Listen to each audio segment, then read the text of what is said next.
Bonjour à tous, on se retrouve pour notre cours hebdomadaire sur la Tchouva.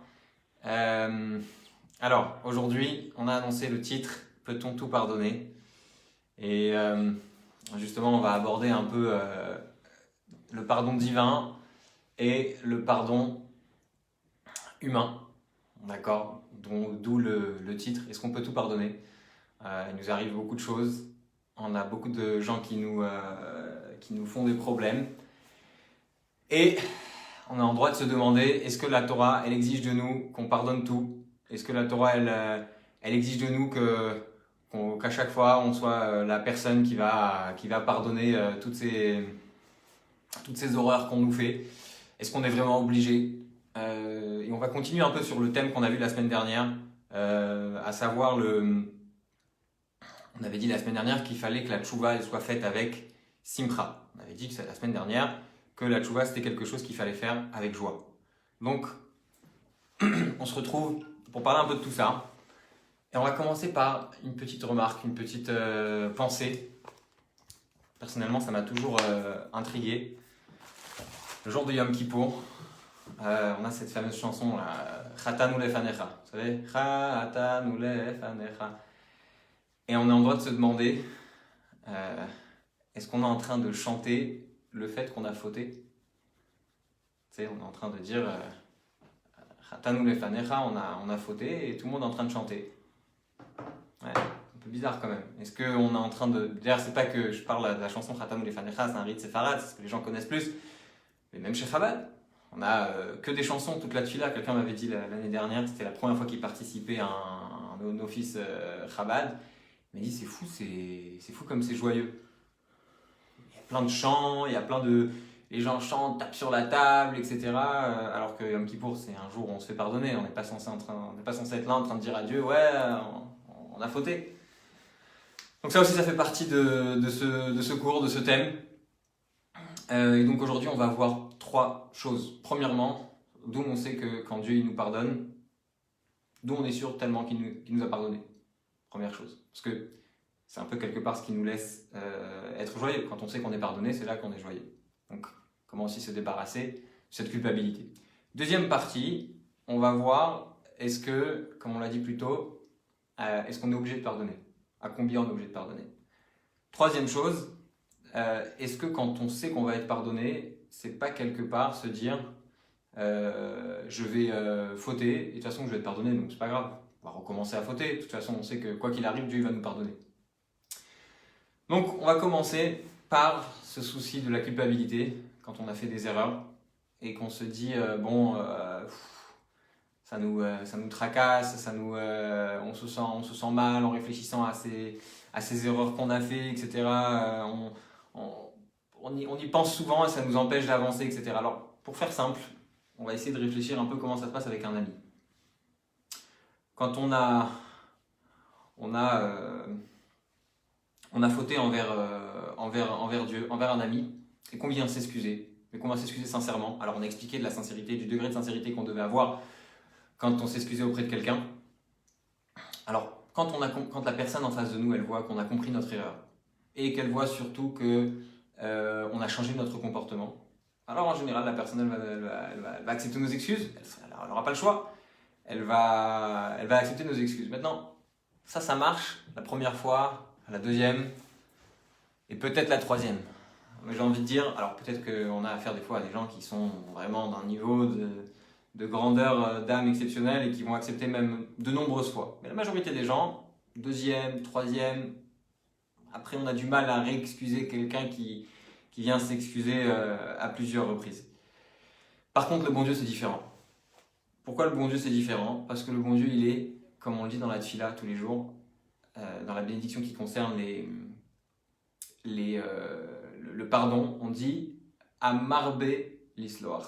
C'est-à-dire que le bon Dieu, il n'excuse pas, il est celui qui excuse sans cesse. Ou plutôt, Amarbe, ça veut dire qui multiplie les excuses, qui multiplie le pardon. Donc, on n'a pas à s'inquiéter. La première chose à savoir, quand on a demandé pardon, et si on l'a demandé de tout notre cœur, et si on a pris une décision ferme, qu'à l'avenir, encore une fois, je précise, on n'a pas dit qu'on allait changer notre comportement, bien sûr on doit le faire, mais le fait même d'avoir pris une décision de changer ce comportement, on a l'assurance que Dieu, il va nous pardonner. Donc ça, c'est la première étape. On n'est pas juste en train de se dire, peut-être, on estime, on a demandé. Non, non, on est sûr à 100%. La preuve à cela, c'est quoi? C'est la tfila. Tous les jours dans la tfila, on dit 18 bénédictions. Une de ces bénédictions, c'est quoi? C'est Baruch Ata Hashem, Chanun Amar Benisloach. Maintenant, petite information concernant les bénédictions. Si on a un doute, par exemple, dans une porte, si on doit poser une mezouza, une porte qui a à moitié une porte, à moitié un mur, on ne sait pas si c'est vraiment une entrée, etc. Alors si vous avez l'expérience, on va demander à un rave, et le rave, il va nous dire, sache, cette porte, c'est pas vraiment une porte, et donc la mezouza, tu la mets. Mais, quand tu mets la mezouza, tu fais pas de bénédiction. Pourquoi? Parce que quand on a un doute sur une bénédiction, de la faire ou pas, on fait pas de bénédiction. La même chose, par exemple, si on a mangé quelque chose, d'accord, et qu'on n'est pas sûr d'avoir déjà fait la bénédiction ou pas, on ne refait pas la bénédiction. Pourquoi? Parce que dès qu'on a un doute sur une bénédiction, on ne la fait pas. Et qu'est-ce qu'on voit concrètement concernant le pardon? Dans la tfila, tous les jours, quand on fait la tfila, quoi qu'il arrive, on dit Baruch Ata Hashem, Chanun Amar Benisloach. On remercie Dieu de nous avoir pardonné. Ça veut dire qu'on est sûr à 100% que Dieu nous a pardonné. Si on avait un doute, on ne ferait pas de bénédiction. Donc quand on fait cette bracha tous les jours, que Dieu nous a pardonné, ça veut dire qu'on est sûr et certain que Dieu nous a pardonné. Alors vous allez me dire, mais regarde quelques bénédictions après. Qu'est-ce qu'il y a écrit juste après? Rofé Choléa ou Israël. Quelques bénédictions après, il y a écrit Dieu qui guérit les malades. Et on fait la bénédiction. Pourtant, on sait bien que pas toujours les malades pour lesquels on prie ont déjà guéri. Alors comment on peut se permettre de faire cette bénédiction? Bonne question, non? Et toutes les autres choses. On demande à Dieu la parnassa, mevarech hashanim. Oui, on demande à Dieu qui nous assure de quoi vivre bien matériellement. Et concrètement, on fait aussi une bénédiction. Et quand on finit la tfila, on ouvre l'application de la banque et bon, il y a des gens pour qui il y a des bonnes nouvelles. Et malheureusement, il y a des gens qui ouvrent l'application et c'est pas forcément ce qu'ils s'attendaient, ou malheureusement, c'est toujours ce qu'ils s'attendaient. Alors, à quoi servent ces bénédictions? Alors, concernant le pardon, c'est sûr et certain que ça s'applique. La question, c'est pour les autres. Comment ça marche? Alors, tout simplement, quand on fait une bracha, notamment, on a parlé des malades, on a parlé aussi de la parnassa, etc. Il y a toujours quelque chose qui se fait. Le truc, c'est quoi? On ne le voit pas forcément. J'ai vu ce matin sur je sais plus où, quelqu'un m'a envoyé un texte comme ça avec une image, oui, comme ça se fait souvent aujourd'hui, des textes avec des choses flagrantes comme ça qu'on voit. Il y avait écrit la réponse à nos prières, le bon Dieu nous dit oui, pas pour le moment, ou je te réserve beaucoup mieux. Dieu nous a répondu. Ça veut dire que la parnassa qu'on a demandé, Dieu il a entendu et il nous a envoyé pas ce qu'on a demandé, mais ce qu'on avait besoin. Pour ce malade, il y a plusieurs niveaux dans la maladie, et quand quelqu'un il a une maladie matérielle, ça veut dire qu'il a aussi une maladie spirituelle. Et en réalité, Dieu il a répondu à cette demande qu'on lui a faite spirituellement. Ça veut dire que oui, il a répondu, mais pas de la manière exactement dont on a demandé. Et parfois, on va avoir avec ses prières, il ne faut pas s'arrêter de prier, parce que nous, on veut vraiment que cette personne elle guérisse. Mais dans un premier temps, Dieu y répond d'une autre façon. Alors, pour revenir à ce qu'on a dit au début du cours, comment est-ce qu'on peut chanter Chatanu lefanecha? En réalité, on n'est pas heureux parce que Chatanu lefanecha, on n'est pas heureux parce qu'on a fauté, on est heureux sur la deuxième partie. C'est-à-dire, Rachem alenu, et pitié de nous. C'est-à-dire qu'on va demander à Dieu, après nos fautes, d'éprouver de la miséricorde pour nous. Et pour cette miséricorde, eh bien, Dieu nous accorde, eh bien, on est très heureux. Vous savez, dans le Zohar, c'est raconté que Rabbi Shimon Bar Yochai, lui-même, a un jour expliqué à son fils des révélations extraordinaires sur le temple. Mais ce temple, à l'époque où Rabbi Shimon Bar Yochai parle à son fils, est détruit. Et le Zohar nous raconte que son fils, Rabbi Eliezer, eh bien, en entendant ça, Rabbi Elazar, était très heureux. d'un côté, il était très heureux d'entendre ces dévoilements, et de l'autre côté, en se rappelant que malheureusement ce temple n'était pas parmi nous. Pour donner un exemple simple, des fois on nous parle d'un grand-père qui est décédé ou d'un ancêtre, etc. Et on nous raconte une histoire extraordinaire, comme quoi il nous aimait, etc. Alors, quand on entend ça, on a envie d'être très heureux, mais de l'autre côté, ça réveille en nous une certaine tristesse. Ça veut dire qu'on est capable en réalité d'éprouver au même moment une joie pour une raison et une tristesse pour une autre raison. Il y a une fameuse histoire qu'on raconte souvent à Yom Kippour, et à Rosh Hashanah aussi d'ailleurs, parce qu'à Rosh Hashanah aussi on demande le pardon. Peut-être une autre occasion on expliquera justement la différence entre Rosh Hashanah et Yom Kippour. Il y avait un grand de la Chassidut qui s'appelait Rabbi Israël de Rougine. Et au milieu de la tfila, un jour, il a eu du mal à continuer la bénédiction. Il demandait à Dieu le pardon. Et puis il avait du mal, c'était en train de dire la bénédiction et il s'est arrêté comme ça et on a vu qu'il était dans un autre monde. Et puis d'un coup, il a dit la bénédiction comme ça très vite et il a continué la tfila. Alors ses élèves sont venus lui demander après la tfila, qu'est-ce qui se passe? D'un coup, tu t'arrêtes et vous vous arrêtez et puis après vous reprenez comme ça. D'un coup, il a dit écoutez, quand j'étais enfant, j'ai demandé à mon père une pomme qu'il avait dans les mains.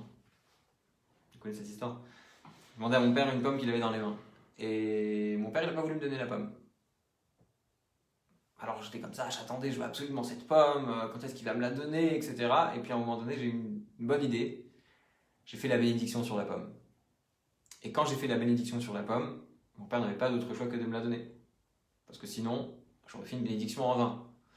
Donc, la solution, quelque part, pour être sûr que Dieu nous pardonne, c'est encore une fois cette idée de dire la bénédiction. Et à ce moment-là, Dieu est obligé de nous accorder ce pardon. Parce que quand on a fait cette bénédiction, Dieu est obligé de nous l'accorder. Donc ça, c'est la première étape, savoir que Dieu nous pardonne avec cette idée de la bénédiction. Deuxième chose, pas moins importante, on dit toujours que Dieu fait aussi la Torah. C'est une phrase qu'on dit tous les jours dans la Tfila, Magid Devarav le Yaakov, qui dit ces paroles à Yaakov, Chukav ou Mishpatav l'Israël. Ses lois et ses jugements au peuple juif. C'est-à-dire que quand Dieu nous demande de faire quelque chose, c'est pas comme quelqu'un qui nous dirait fais ce que je dis et pas ce que je fais, mais Dieu lui-même respecte la Torah. Alors justement, regardons un peu dans la Torah quelles sont les lois du pardon et quand est-ce qu'on est obligé de pardonner. La halakha, elle demande que quand quelqu'un il vient nous demander plusieurs fois de le pardonner, on est obligé d'accepter. Ça veut dire que, par exemple, on voit Abraham Avinu. Ouais. Avimelech, il a capturé sa femme. D'accord, il y a même eu une punition. On nous dit qu'à ce moment-là, Dieu a bouché tous les trous qu'il y avait dans le corps d'Avimelech et de tout son entourage. Tous ceux qui se trouvaient au palais. Et donc ils n'ont pas pu faire leurs besoins pendant quelques jours, c'était très embêtant. Et puis quand Avimelech se rend compte, il demande de libérer Sarah, et à ce moment-là, il demande à Abraham de prier pour lui. Maintenant, c'est un peu bizarre quand même, quelqu'un qui capturait ta femme, demander de t'excuser. Bon, Abraham il a accepté, il n'a pas seulement accepté, il a accepté aussi de prier pour Avimelech. D'accord? On retrouve aussi, par rapport à Moshe, le peuple entier, à plusieurs reprises dans la Torah, se plaint contre Moshe. Et qu'est-ce qu'il fait Moshe? Il continue de prier pour eux, il continue de demander, etc. Moshe prie pour le peuple et donc pardonne à tout le monde. Et en réalité, on retrouve ça dans la halakha. On est obligé de pardonner. Il y a même, à tel point, c'est important de pardonner, on dit que à l'époque de Shaoul, quand David s'est enfui de Shaoul, vous savez qu'il y a eu une certaine rivalité entre David et Shaoul. David s'enfuit, il retrouve refuge dans une ville de Kohanim, qui s'appelait Nov. Et on dit que Shaoul a envoyé quelqu'un là-bas, qu'il a tué un certain nombre de personnes. Et il y a une famine, des années après, quand David est roi, il y a une famine qui s'installe dans la région. Et David se demande la raison de cette famine, et il se rend compte qu'il n'y a pas eu d'excuses qui ont été faites aux gens de Nov, ceux qu'on appelait les Givonim. Alors, c'est qui les Givonim? Les Givonim, c'est un peuple qui, au moment de la conquête d'Israël, se présente à Yehoshua en tant que gens qui viennent de très loin. Et ils demandent une alliance, un pacte avec Yehoshua. Yehoshua, sans demander l'avis de Dieu, leur accorde ce pacte. Et finalement, on se rend compte de la supercherie et qu'en fait, c'était des locaux, etc. Mais bon, pas le choix, on les a acceptés dans le peuple juif. Mais des années plus tard, voilà, David rencontre un problème avec eux.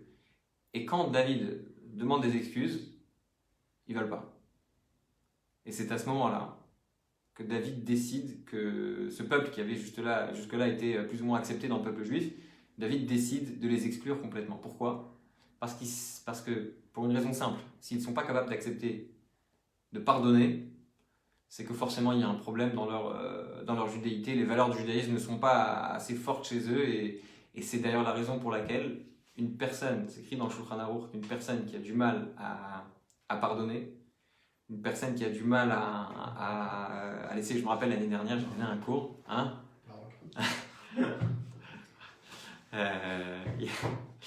je me rappelle, j'avais donné un cours sur ce sujet l'année dernière et j'avais parlé à quelqu'un, il m'a dit j'ai quelqu'un à qui je n'ai pas pardonné, etc. Quoi, ça veut dire que ça remet en question ma judéité, etc. Bon, il a pris ça à cœur et après ce cours, il est parti demander des excuses à son ami. Alors, j'ai pas eu des retours, comment ça s'est passé, etc. Mais c'est pas, faut pas prendre ça à la légère. Bien sûr que c'est très important de pas laisser comme ça.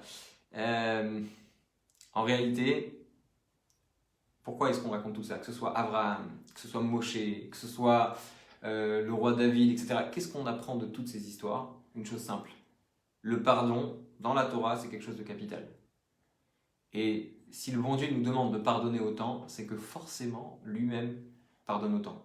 Lui-même pardonne tout autant, c'est-à-dire que quand on demande pardon à Dieu, il est certain, il ne faut pas qu'on culpabilise ou qu'on se pose des questions concernant le pardon que Dieu nous accorde à nous, parce que forcément, s'il nous demande à nous de pardonner les autres, il est évident que lui-même nous pardonne quand on lui demande. Pour un peu illustrer à quel point le pardon peut parfois bloquer des choses, il y avait un couple qui est parti voir le rabbi pour avoir des enfants. Et donc les médecins disaient qu'il n'y avait aucun problème de santé, etc. Et donc ils sont partis voir le rabbi pour leur exposer leurs documents médicaux, etc. Ils demandaient conseil au rabbi, demandaient une bénédiction.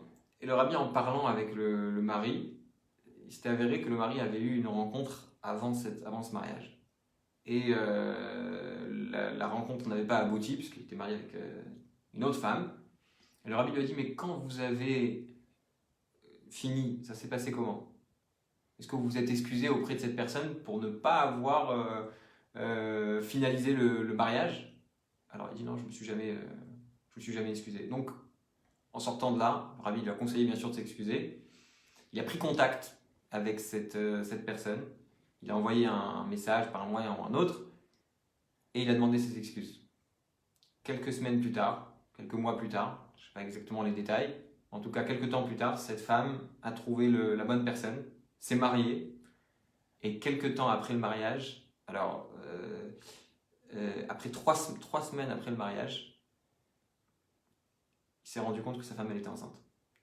Ça veut dire que quelque part la bénédiction, elle devait passer par le pardon de cette personne envers quelqu'un d'autre. Et que des fois on rencontre des problèmes, il faut se demander, est-ce que je suis bien avec moi-même? Est-ce que je suis bien avec les autres? Est-ce que j'ai peut-être pas pardonné quelqu'un et cette rancœur qui m'est restée, elle m'empêche peut-être de réussir. Alors vous allez me dire des fois, tout va bien dans ma vie, je réussis dans tous les domaines. Oui, peut-être qu'on réussit, mais on pourrait peut-être réussir encore plus. La santé, elle peut être encore meilleure, etc. Donc il n'y a pas de... Quand on sait qu'on a quelqu'un à qui on doit pardonner, essayer de ne pas trop réfléchir et d'essayer d'aller de l'avant. Dernière étape de ce cours, le pardon divin. Dans tout ce qu'on a expliqué, ce qu'il faut comprendre, c'est que, je donne souvent cet exemple, si on prend de 1 à 1 million, il y a une certaine différence, d'accord? Mais si on devait comparer la différence qu'il y a entre 1 et l'infini et 1 million et l'infini, est-ce qu'il y a une différence? Non, il n'y a pas de différence. Pourquoi? Parce que avec 1 million, on n'est pas plus proche de l'infini qu'on est avec 1. Parce que de 1 million à l'infini, c'est toujours l'infini qui les sépare. Et de 1 à l'infini, c'est toujours l'infini qui sépare. Donc, quand Dieu il pardonne, au bout de, au bout de 100 000 fois qu'on a fauté, tout autant que la première fois, pour lui, ça revient exactement au même. Et c'est pour ça qu'on dit toujours Hanoun Amar l'histoire, qui est celui qui pardonne et qui pardonne énormément de fois. On raconte qu'il y avait on a parlé de Rabbi Israël de Rougine tout à l'heure. Il y avait il avait rencontré un jour un jeune qui avait malheureusement pris le mauvais chemin pendant quelques années et puis qui avait réalisé, qui était revenu petit à petit. Et il était un peu déprimé. Il s'est dit, bon, malgré tout ce retour, tout ce chemin que j'ai fait, finalement, bon, j'ai quand même fauté, j'ai quand même un passé qui est lourd, etc. Il lui a dit, tu sais, quand tu dis la tfila, c'est écrit qu'il y a ta solchan l'Israël. Et ça aussi, c'est une façon de dire, il n'est pas soléar, c'est pas qu'il pardonne. Solchan en hébreu, ça veut dire quelqu'un qui a l'habitude. C'est son quotidien, c'est son travail. Solchan. C'est son travail d'accepter et de pouvoir... en réalité, c'est une réponse aussi à ce que beaucoup de gens se disent. Les gens ils disent, je veux bien pardonner. Mais quoi, moi je suis un pigeon moi pour pardonner encore qui je vais encore accepter, prendre sur la tête, etc. Au contraire, le fait d'être capable de pardonner, c'est pas montrer qu'on est faible, c'est montrer qu'on est encore plus fort. Parce qu'être capable d'accepter les différences des autres, et être capable d'accepter les problèmes que vont avoir certaines personnes, c'est pas une faiblesse, tout au contraire, c'est une force. Alors la dernière question qui nous reste, c'est de savoir, une fois qu'on a bien assimilé cette idée, c'est de savoir est-ce que quelque part, quand on accepte ses excuses, quand on est conscient du fait que Dieu nous pardonne, est-ce que quelque part ça nous rend pas, on est conscient que Dieu va nous pardonner, et donc on va continuer à fauter en sachant que Dieu va nous pardonner. Et donc ça même c'est un certain problème. D'accord? Alors, en réalité, ce qu'il faut savoir, c'est pourquoi est-ce qu'on va... sur quoi on va compter. Quelqu'un qui faute et qui se dit « Ok, de toute façon, je vais me faire pardonner », là, le pardon ne peut plus aider. Pourquoi? Parce que quand il a fauté, il comptait depuis le début sur le pardon.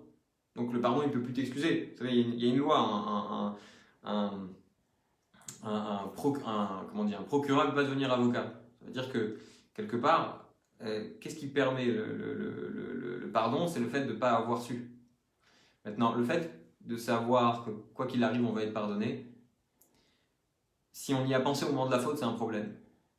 Parce que on ne peut plus revenir à cela. Mais si quand on arrive au moment de la faute et qu'on a perdu les pédales et qu'on a oublié, etc., et que c'était plus fort que nous, etc., ou toutes sortes de choses sur le moment, j'ai pas pensé, etc., alors là, à ce moment-là, il n'y a pas de problème. Le fait de savoir que Dieu nous a pardonné, que Dieu va nous pardonner, c'est pas grave. Par contre, si on compte dessus, même si on a tendance à dire que c'est très compliqué, la porte n'est jamais fermée, et si on ne peut plus passer par la grande porte, eh ben, on passera par la porte de derrière, et quoi qu'il arrive, Dieu nous acceptera toujours. Mais même cette idée de dire que parfois c'est pas accepté, c'est comme cette personne là, qui était partie voir Rabbi Yitzhak de Berditchev, et il lui a dit je suis jaloux de toi. C'était quelqu'un qui fautait énormément. Il lui a dit pourquoi? Il a dit parce que si tu fais tchouva, tu vas transformer toutes tes fautes en 1 minute, tu vas les transformer en bonnes actions. Il lui a dit alors je vais continuer à faire des fautes.